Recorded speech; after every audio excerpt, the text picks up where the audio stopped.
It's a huge leap forward. And as we've talked about, this is one of the hearts and lungs of their success. I mean, the A18 chip, that will be the enabler.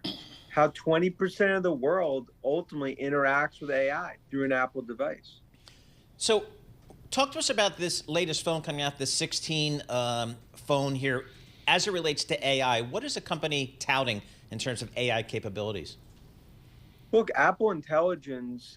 I mean, Paul, I view it. This is the consumer AI revolution, and this is really the start. It's a historic day because Apple Intelligence, even though it's going to be released in sort of bits as we go into the next few months, this is the building blocks for how hundreds of apps will get built within the Apple ecosystem.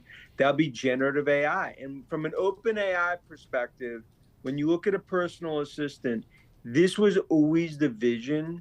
And I think some of what they're going to show at the event will be, I think, eye opening to where Apple's going with AI.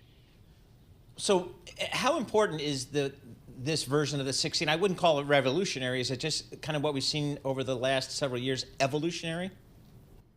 Well, I think it's less about the hardware. And I mean, outside the chip, it's what it's enabling with Apple Intelligence. Because this is really the start of what's going to be the software based AI era at Apple. And I think that's the, and then Right.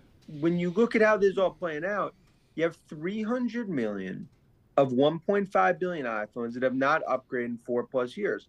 That is the reason this will be, I continue to believe, this will be a cycle that will ultimately exceed its Right. historical 231 million units.